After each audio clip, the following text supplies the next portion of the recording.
कोई ऐसा साधु आपने देखा है कि जो मोबाइल नहीं रखता हो, व्यसन नहीं करता हो, कपड़े ना पहनता हो, खाना पीना नहीं खाता हो? ऐसा देखा कोई साधु? गुरु जी के जो सेवादार है वो बहुत बड़े बड़े पदों पे है। तो अपने राजस्थान के जो मुख्यमंत्री है श्री भजन लाल जी शर्मा, दूसरा जो मध्य प्रदेश के मुख्यमंत्री है श्री मोहन लाल जी यादव जी, तो उनके बारे में बताइए। गुरु जी, जैसे जो आज की पीढ़ी है वो सनातन धर्म और जो भारतीय संस्कृति है इससे दूर हो रही है, तो इसके क्या कारण है और उसके लिए अपन क्या सहयोग कर सकते हैं कि वो दूर ना हो? नमस्कार दोस्तों, स्वागत है आज आपका आज हमारे बेहद खास एपिसोड में। आज मैं आया हूँ श्री बाबा बालकनाथ जी की धुनी बोरवाड़ गांव में। आज हमारे साथ एक ऐसे महंत जी उपस्थित हैं जिनका जीवन स्वयं एक प्रेरणा है।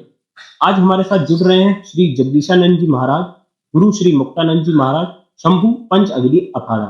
तो आइए शुरू करते हैं बिना देर किए ये ज्ञान और प्रेरणा से भरपूर बातचीत। गुरुजी, बहुत बहुत स्वागत है आपका हमारे पॉडकास्ट एपिसोड में। धन्यवाद।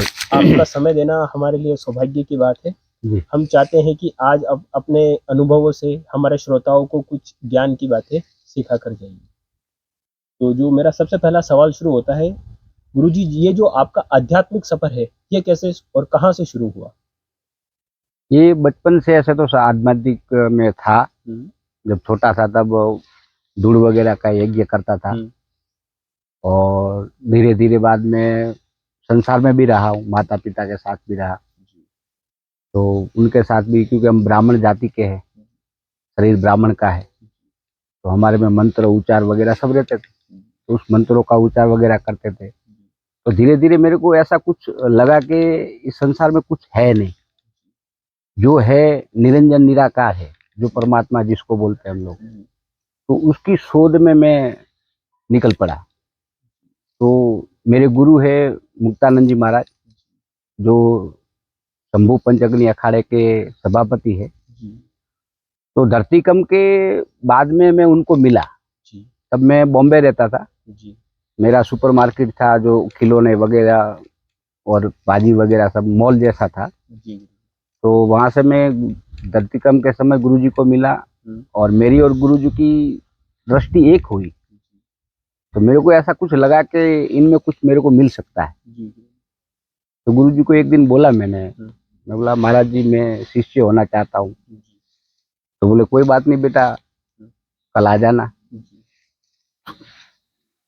कल गुरुजी के पास गया, जो भी गुरुबोध का जो सामान था वो लेके गुरु मंत्र दिया। उन्होंने एक ही शब्द मेरे को बोला था कि बेटा कुछ भी हो जाए, पर ईश्वर जो है उसको प्राप्त करने के लिए ध्येय रहना चाहिए, मतलब लक्ष्य होना चाहिए आदमी का। ईश्वर सब में है, हर एक मनुष्य के अंदर, हर एक प्राणी के अंदर जीव है। पर परमात्मा को प्राप्त करने के लिए एक तुम्हारा लक्ष्य रखो और उसको प्राप्त करने के लिए जो भी गुरु मंत्र दिया होता है उस गुरु मंत्र का उच्चार करना है। धीरे धीरे धीरे उसमें मैं बहुत ऊंडा उतर गया, गुरु के पास चला गया। परिवार को मैंने छोड़ दिया, माता पिता को, गुरु जी के साथ रहने लगा। मैं गुरु जी की सेवा करने लगा, वहाँ आध्यात्म किया, ध्यान किया, पूजा किया। तो परिवार वालों को थोड़ा ऐसा लगा कि ये साधु बन जाएगा, तो उन लोगों ने मेरे को शादी भी करवा दी। तो टाइम से शादी भी कर ली। और मैंने चोरी के जो फेरे फरते हैं ना, वो फेरे नहीं फरे। मतलब आपने शादी की और फेरे नहीं फरे, क्योंकि मैं फेरे फरता तो वो 7 जन्म का जो बंधन रहता है ना उसमें आ जाता था। तो मैंने मेरी धर्मपत्नी को बोला था कि भाई मैं फेरे नहीं फरूंगा, तेरे को धर्मपत्नी स्वीकार करूंगा। वो भी मंजूर हो गई। उसके बाद में मैंने अहमदाबाद में मॉल बनाया था, इलेक्ट्रिक का, TV, CD, fridge, AC, cooler. वहाँ भी एक आदमी ने थोड़ा धोखाधड़ी करके, मतलब वहाँ भी लॉस हो गया। उसके बाद में मैंने गांधीधाम भी मॉल किया, सुपरमार्केट किया। वहाँ भी कुछ मेरे साथ में लोग थे, उन्होंने धोखाधड़ी किया। तो इस सब बातों से मैं कंटाल गया। मैं बोला 3-3, 4-4 मॉल करने के बाद जो आदमी आगे नहीं जा सकता है, तो इससे अच्छा तो हरि के चरणों में चला जाओ। तो उस समय एक बच्ची थी मेरी छोटी, उसको, उसकी मम्मी को, सबको मैंने वहीं गांधीधाम में छोड़ के हिमालय में चला गया। हिमालय पर्वत में? हिमालय पर्वत में, वहाँ तिलवाड़ा करके गांव है, ऋषिकेश से आगे केदारनाथ और बद्रीनाथ के बीच में वहीं एक नदी के किनारे अनुष्ठान चालू किया भैरव जी का, और वहीं साधना की। जो जो मेरे को एहसास होना था, अनुभव होना था, वो सब वहां हो गया। तो 3 या 3.5 साल के बाद मैं वापस घर पे आया। तब परिवार को ऐसा लगा था कि अब आएंगे नहीं, पर आया तो उन्होंने मैंने सिखा लिया प्रेम से, क्योंकि मेरे को तो ईश्वर की प्राप्ति के वहां जाना था कि क्या है ये जो मेरे को जन्म देने वाला है, ये सृष्टि बनाने वाला वो क्या है। हर एक मनुष्य को आप धर्म करो, पुण्य करो या कुछ भी करो, पर हर एक मनुष्य को एक चीज होनी चाहिए कि मुझे बनाने वाला कौन है और ये क्या है। क्योंकि प्रकृति को आप जब तक नहीं जानोगे तब तक ईश्वर के प्राप्त नहीं कर सकोगे। तो आपको ईश्वर को प्राप्त करना है तो पहले प्रकृति को जानना पड़ेगा। तो उसी में बाद में लगनी लग गई, साधना करते रहा। एक साधना की, दूसरी साधना की। बाद में कुछ एहसास एक दिन रात को हुआ, जैसे मैया मेरे सामने आई हो और उसने बोला कि तू बेटा जवारा समाधि ले। मैं बोला मैं जवारा समाधि कैसे लूंगा, मतलब शरीर को अंदर रखना है, ऊपर जवारा बोना है, मट्टी ऊपर आ जाए। मैं बोला ये तो मर जाए आदमी। एक महंत मेरे को वहां नदी किनारे मिले। अब वो महंत को मैंने कभी देखा नहीं, पहली बार मिले। तो उनको मैंने पूछा, महाराज जी ये जवारा समाधि क्या होती है? बोले बेटा तेरे काम का नहीं है। मैं बोला क्यों? तो बोले इसमें आदमी मर जाते हैं। बोले जवारा समाधि, शरीर मट्टी अंदर जाती है तो मट्टी है ना पिघल जाती है, शरीर को पिघला देती है। मतलब जवारा समाधि कैसे लेते हैं उसके बारे में थोड़ा। हाँ, जवारा समाधि है माँ भगवती का, माँ दुर्गा का रूप है। हमारी कुलदेवी चामुंडा है, तो मैं मेरी कुलदेवी के नाम के लेता हूँ। पर वो माँ भगवती, भुवनेश्वरी, राजराजेश्वरी, रणचंडी, चामुंडे। वो जवारा समाधि का मतलब है कि जो मेरा शरीर है वो जमीन में मैं अंदर खड्डा खोद के अंदर रख देता हूँ पूरा शरीर। अच्छा। और ये खाली सिर मेरा बाहर रहता है। अच्छा, सिर, बाकी पूरा शरीर हाँ, अंदर पूरा शरीर अंदर रहता है। उसके ऊपर जवारा बोते हैं। जवारा मतलब लीलीवाड़ी, जो गेहूं वगैरह रहता है उसको ऊपर बोते। और सबसे बड़ी बात यह है कि मैंने 20-25 समाधियां ली, मेरे को कभी कष्ट नहीं हुआ, कभी तकलीफ नहीं हुआ, कुछ नहीं हुआ। उसमें पैसा बंद करना पड़ता है, 2 नंबर बंद करना पड़ता है, खाना पीना सब, उठना बैठना सब बंद करना पड़ता है। पर सबसे बड़ी चीज ऐसी है कि जो जवारा मैया का होता है वो 10 दिन में तो इतना ही होता है। पर ये जो जवारा समाधि लेते हैं ना, तो इतने इतने बड़े जवारा हो जाते हैं। मतलब ये मतलब आदमी सोच भी नहीं सकता है। तो वो जो अपनी भक्ति की जो ऊर्जा रहती है, अपना जो भाव रहता है, वो भाव वो जवारा के अंदर आ जाता है। तो उसी से माँ खिलने लगती है। और दूसरी बात यह है कि मैं कुछ ये तंत्र मंत्र ये कुछ जानता भी नहीं हूँ और मानता भी नहीं हूँ, क्योंकि परमात्मा से बड़ा कोई नहीं है। पर उस समय पे जवारा समाधि के चारिकोर जो लोग परिक्रमा लगाते हैं, उनका कैसा भी दर्द हो, कुछ भी तकलीफ हो, कुछ भी दुख हो, वो सही हो जाते हैं। मतलब जो जवारा आप समाधि लेते हो, उनके चारों ओर अगर कोई चक्कर या परिक्रमा लगाते हैं तो उनके जो कुछ भी पीड़ा हो दूर हो जाती है। सब दूर हो जाता है, कैसी भी हो, कैसी भी पीड़ा हो। अच्छे मतलब डॉक्टर ने बोला कि ये आदमी कभी सही नहीं होगा, वो भी हो जाता है। मैं सच में मैं इसमें कुछ जानता भी नहीं हूँ और मेरे को मालूम भी नहीं है कि इससे होता है। पर ये मैंने अनुभव किया कि वहाँ 9 दिन तक माँ भगवती हाजिर रहती ही है। तो मतलब यहाँ से ही आपका आध्यात्मिक जीवन शुरू जी हुआ। जी। जैसे एक मैं, आप इस पूरे बड़े आश्रम को संभाल रहे हो, तो इस आश्रम को संभालने में आप यहाँ के महंत हो, तो यहाँ की आपकी दिनचर्या, एक दिन की दिनचर्या कैसी है? देखो, हमारा तो पहले उठ के ही स्नान वगैरह करना, पूजा पाठ करना, ध्यान पूजा करना। उसके बाद में जो मंदिर में वरदान देवता है उनकी सेवा पूजा करना, नहलाना धोलाना, पूजा पाठ करना, आरती वगैरह करना, बाद में झाड़ू मारना, ये सब करना पड़ता है। लोग होते हैं झाड़ू मारते नहीं, तो खुद को भी मारना पड़ता है। तो जो हमारा कर्म है वो करना पड़ता है। हमारा मेन साधना जो समय है वो संध्या का है, रात का। हाँ, हम पूजा पाठ जो मेन हमारी साधना वगैरह रहती है वो रात को करते हैं, क्योंकि दिन में पब्लिक आती रहती है। पब्लिक के साथ नहीं बैठो तो उनको भी लगे बाबा जी हमारे साथ नहीं बैठे, इसलिए दिन को हम नहीं करते। रात को 12 बजे के बाद 12 से 3 बजे तक साधना करते, तो ईश्वर की प्राप्ति के लिए, परमात्मा की प्राप्ति के लिए ध्यान करते। ये जो आश्रम है ये बाबा बालकनाथ जी की धुनी है, ये यहाँ पर कितने वर्षों से पुरानी है? ये यहाँ पे मतलब ये इसको कितना समय हो गया? बहुत साल हो गए, ऐसे तो 500-600 साल पुरानी है। मतलब ये 500-600 साल पुरानी हाँ, 500-600 साल पुरानी है और शायद उससे ज्यादा भी हो सकते हैं। जी। जब ये जो बाबा बालकनाथ है वो दत्तात्रेय भगवान के शिष्य है। अच्छा। दत्तात्रेय भगवान है, उनके शिष्य है। अब ये बाबा बालकनाथ को नवनाथ जो है, नवनाथों ने इनको शिष्य बनाने की कोशिश की, पर ये तो पहले से ही दत्तात्रेय भगवान के गुरु थे, शिष्य थे। तो नवनाथ हमारे में संत हो गए, नवनाथ बहुत बड़े संत हो गए। उन्होंने भी कोशिश की थी बालकनाथ को शिष्य बनाने की, कि इतना बहादुर, इतना भजन वाला, इतना तेजस्वी बच्चा हमारा भी शिष्य हो जाए। पर जब उन्होंने वो कान में कुंडल डाला ना, तो एक में से पानी निकला, एक में से दूध निकला, ऐसे कहते हैं। और ये बाबा बालकनाथ जी है, ये रणुजा में रामापीर है, हाँ, उनके गुरु है। गुरु बाबा रामदेव जी महाराज। हाँ, बाबा रामदेव जी के गुरु है बाबा बालकनाथ जी। अब इन्होंने अलग अलग स्थल पे गए तो अलग अलग उनका नाम हो गया। कहीं नंदीनाथ हो गया, कभी कहीं कहीं अलग अलग गए तो सब लोग यहाँ भी नंदीनाथ में आ गए। ऐसे इनका मूल नाम है बाबा बालकनाथ।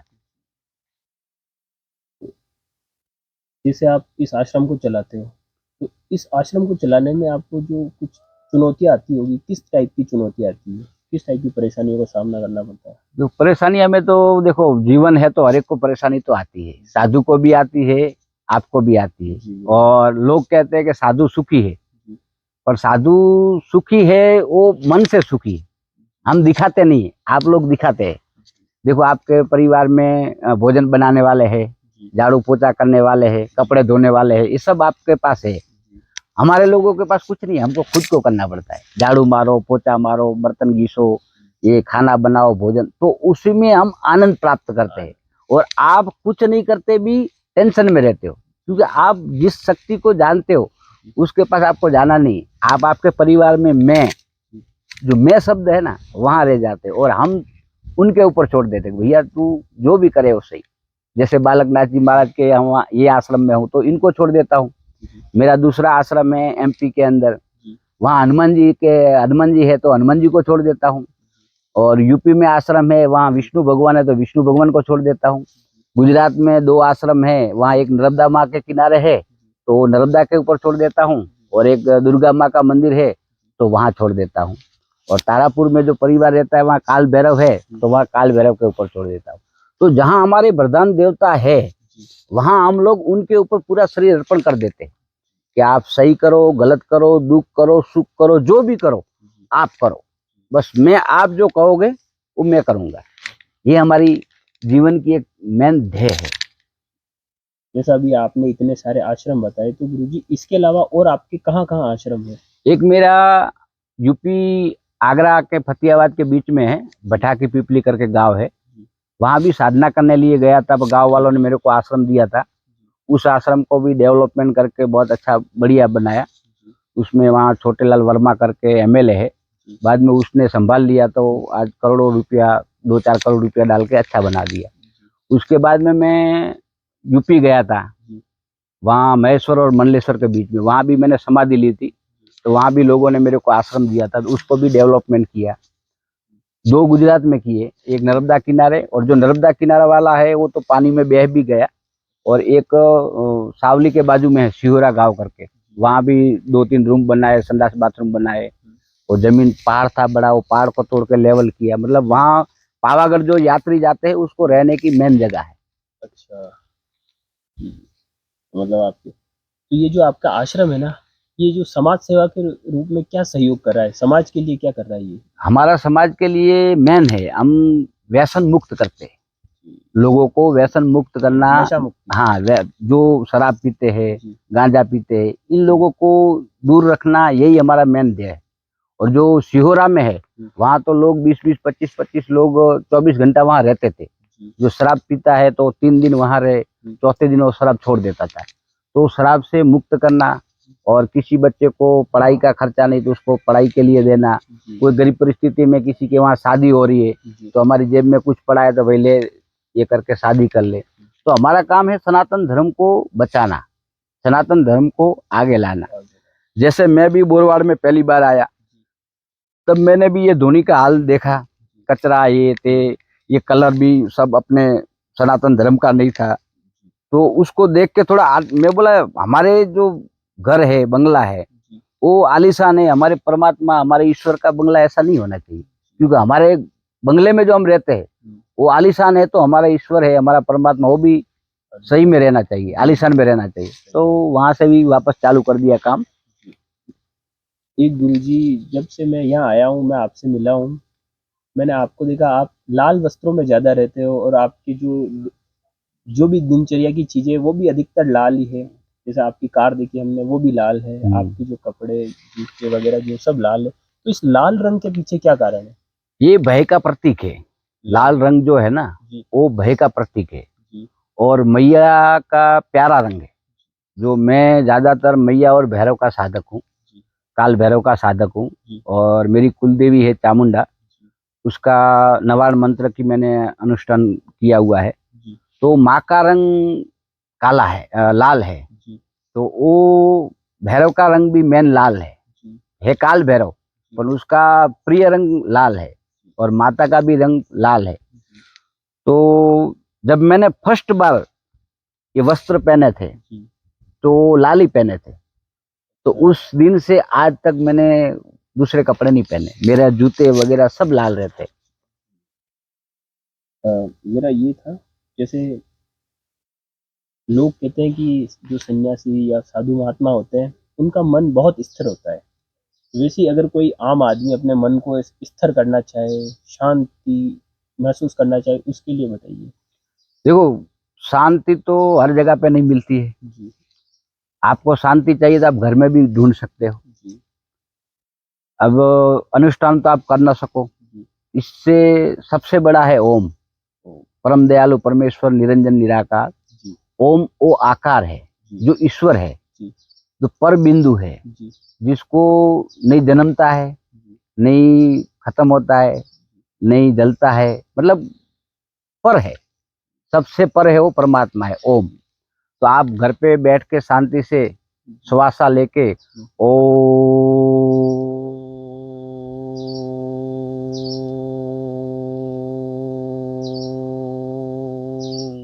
जितना लंबा खींचे ओम खींचो। ये जो नाभि है, जी ये अपने शरीर का मेन बिंदु है।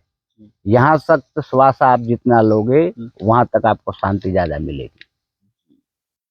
तो अगर इसको, जैसे आपने ये बताया मन को, अगर इसको हम लोगों को बताए आसान भाषा में, जैसे हर कोई आसान भाषा में जैसे बोले, आप शांति चाहते तो आसान भाषा में इसको कैसे कह सकते हैं कि आप ध्यान करिए?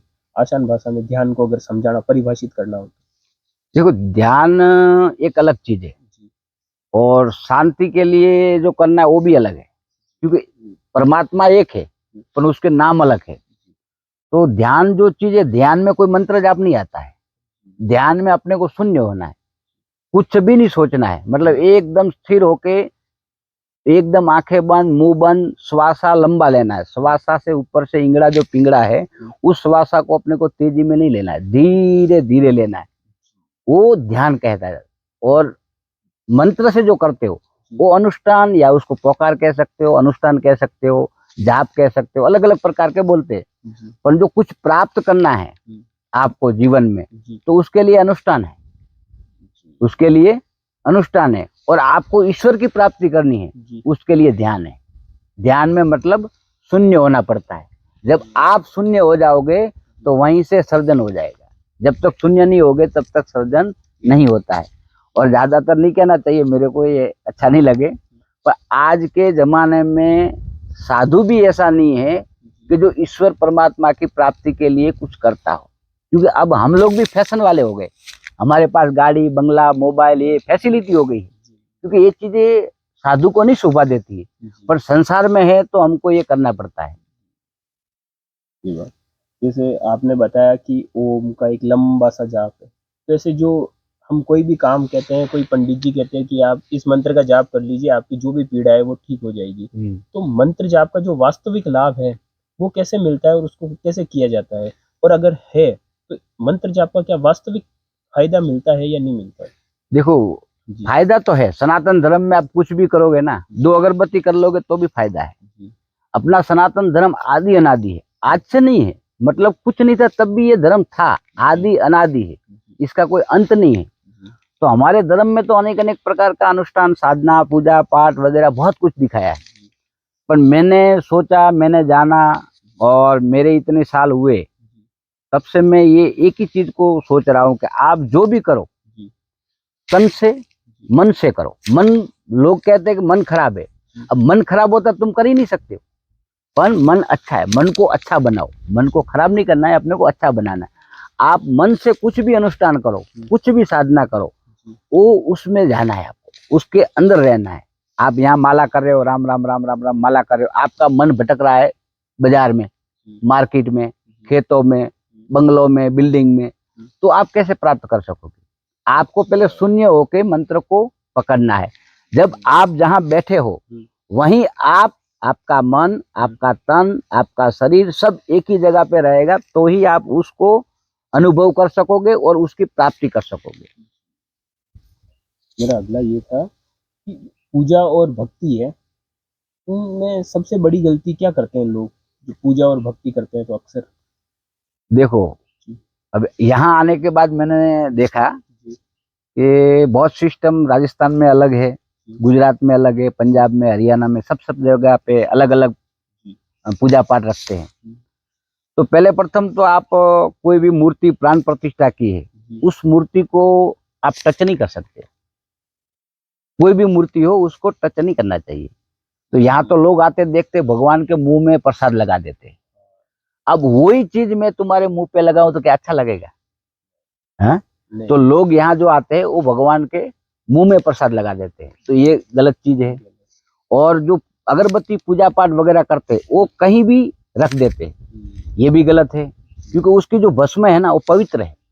अगरबत्ती की जो भस्म है ना वो पवित्र है, वो तुम्हारे में पैर में आ जाएगी, या कोई झाड़ू मारेगा झाड़ू में आ जाएगी, ये भी गलत है। और दूसरी के सबसे बड़ी चीज है, पहले प्रथम तो हम कहीं भी मंदिर में जाए, कहीं पूजा पाठ करने के लिए जाए, तो पहले तो हमको नहा धो के स्वस्थ होके जाना चाहिए, साफ सुथरा होके, और अच्छे कपड़े भी अच्छे पहनने चाहिए, कभी गंदे कपड़े भी नहीं पहनने चाहिए। जो आप खुद साफ रहोगे ना तो ऑटोमेटिक सामने आपको सब सुंदर मिलेगा। आप पहले को अपने को सुंदर बनना है, बाद में दूसरे को बनाना। तो पूजा पाठ एक भाव से होती है, मतलब आपका भाव सही होना चाहिए।